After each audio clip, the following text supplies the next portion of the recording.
My question more isn't about what your answer is to me, and I just want to understand, I just want to really listen to you kind of ramble about it, but goal setting specifically.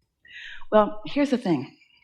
As life comes to you, or in some cases it feels like when life comes at you, you have this natural synthesizing of it, which causes you to launch a rocket of desire.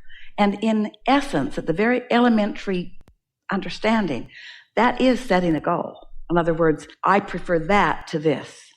So step one is all about that. And of course, the goal or the preference that you have established is becoming more, even beyond your comprehension, because it's very difficult in this goal setting, even in whatever evolved way of goal setting that anyone might mean.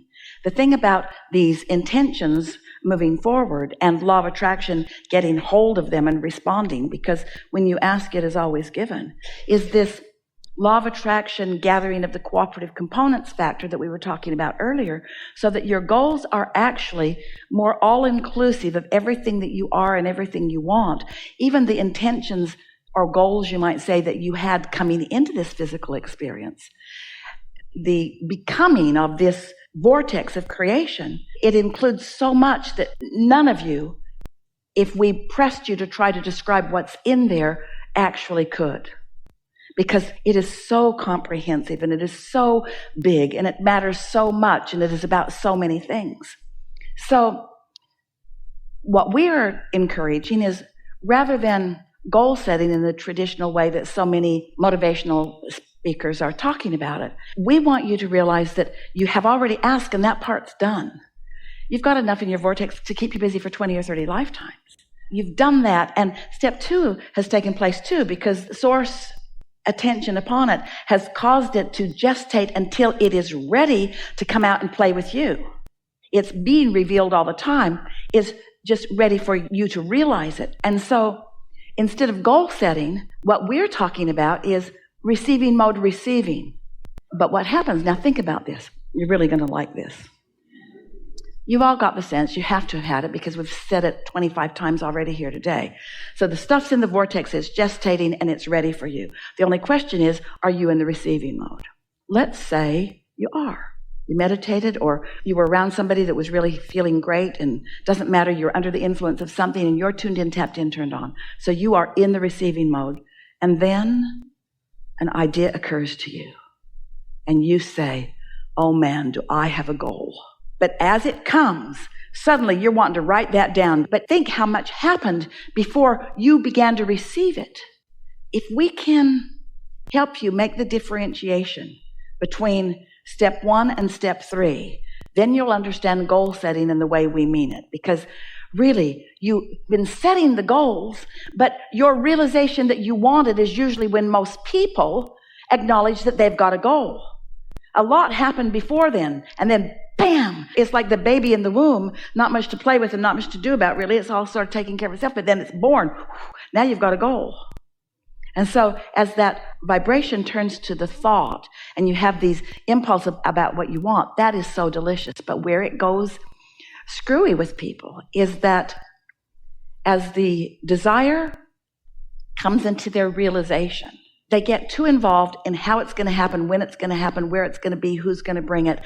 And they introduce a lot of questions to which they don't have answers, and then they lose their connection to it.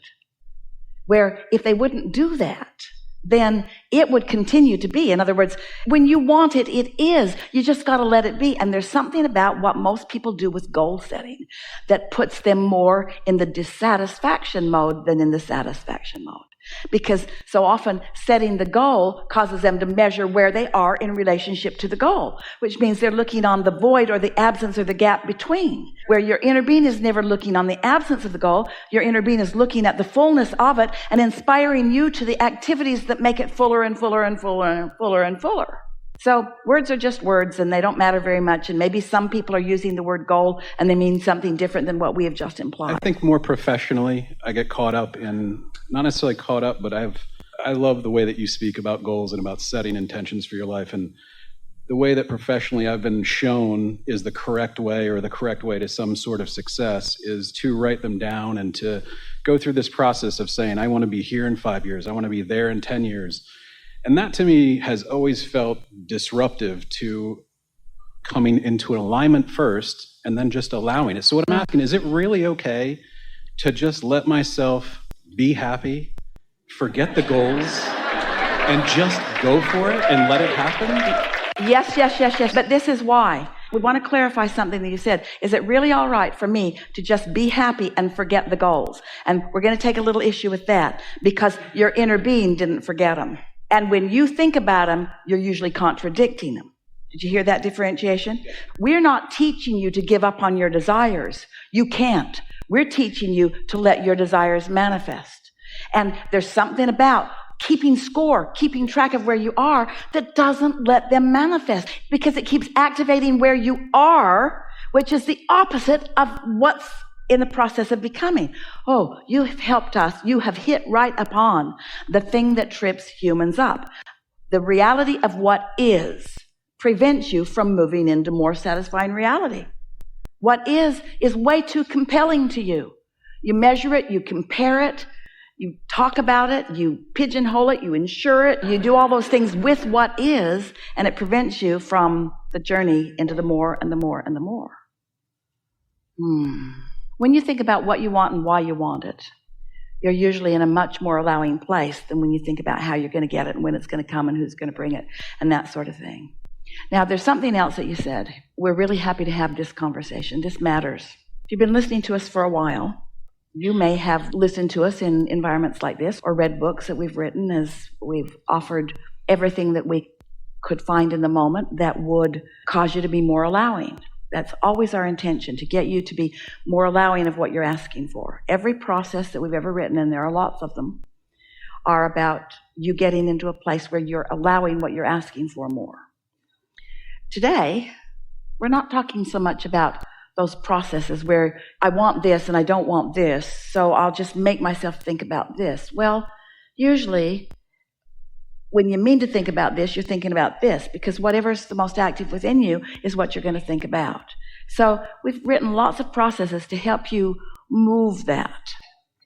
But there is a much easier way, which is quiet your mind, so that's not active. And then the only mind that is active is your inner being that already knows what you want and where you are in relationship to it and how to move toward it, step by step by step. Did you follow that? Your inner being knows. And so if your discontent thought isn't active, and it won't be when you're meditating, then you'll practice the vibration of what it is you want. And the more you practice the vibration of what you want, and the less you practice the vibration of its absence, then the more you allow more of what you want. It's just a natural product of the way the laws of the universe work. However, once you are in alignment with who you are, thinking about it in greater detail is so satisfying. So our answer to your question is, if you are under the influence of your inner being and you are tuned in, tapped in, turned on, you can turn your attention toward those delicious ideas of what you want and when you want it, and all it will do is exhilarate you more, and you'll feel more and more and more satisfaction as you think about, in 5 years I'll be here, and in 10 years I'll be here, or whatever. If you're under the influence of what your inner being knows, then every bit of that will be delicious to you. But if you're under the influence of not having enough and you're setting those goals, then the exact opposite happens. Ooh. All right. So I've said something really, really big here, and that is know what you're under the influence of. We have offered to Jerry and Esther, and they have found artists, and their publisher found magnificent artists, and we've created 6 card decks. We call them well-being cards. The publisher calls them affirmation cards. And we've been saying for a long time, when you affirm from inside the vortex, it's such a good idea. When you affirm from outside the vortex, it just digs you into your hole deeper.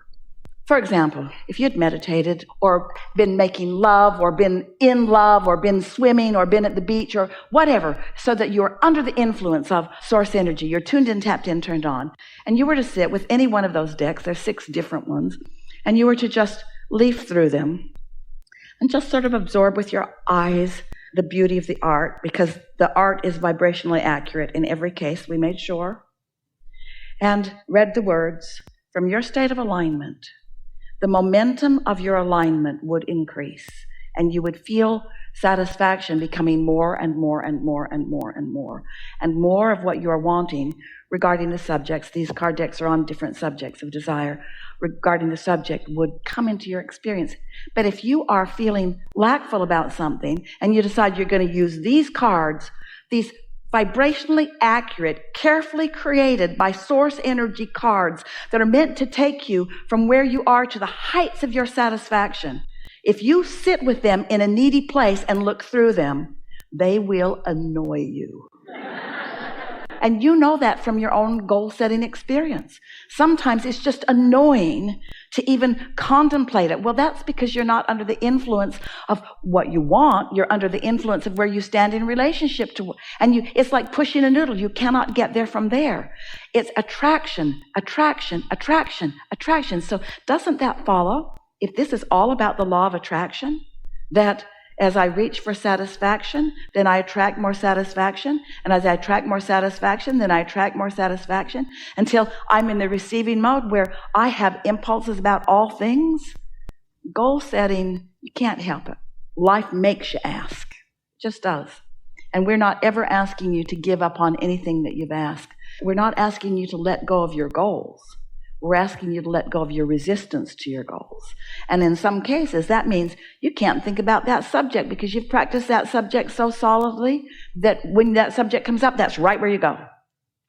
But when you start asking yourself, little by little, is this a satisfying thought? Is this a satisfying thought? When you think about something that you've been goal setting about, and you think about how it will feel to be there, and the whole thought feels satisfying, you just relax into it and it feels so good. Makes you smile, even puts ripples on your skin a little bit, that feeling of enthusiasm. You know that what's happened is you've just joined your inner being's perspective about how you're doing. And the more of that you do, not only the better you feel, but the greater the momentum will be and the faster the unfolding will be toward those things.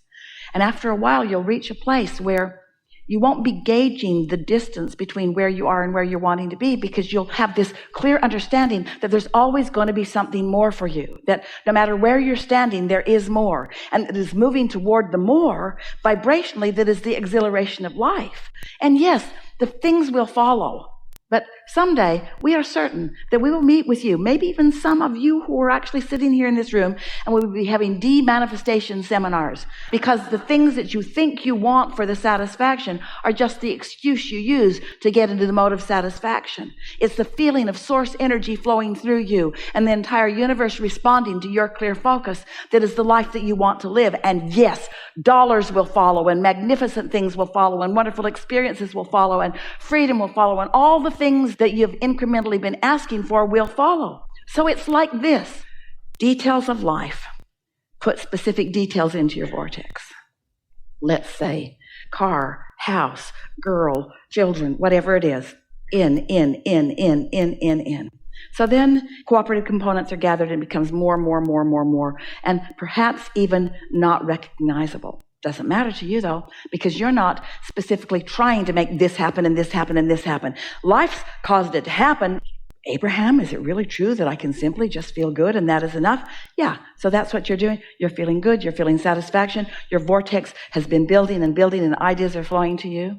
Now, every one of those details that you put in, that you can't maybe feel because you can't comprehend the way they've morphed and what they've become, but they're all in there. As thoughts begin occurring to you, and you begin following the trail, the specifics of every single thing you put in there is going to weave itself in to the satisfaction that you're living as it begins to unfold. But if you are so determined that that is going to instantly become that, then you're going to miss all of this, and all of this, and all of this, and all of this, and those little pieces are not as satisfying as they could be. In fact, if you could get there at all. If this time-space reality has the wherewithal to inspire a desire, this time-space reality has the wherewithal to deliver the goods. So if a specific thing has caused you to create a specific desire, you're going to feel the extraordinary magnificence of the specifics of that. And it's going to surprise and delight you when it comes.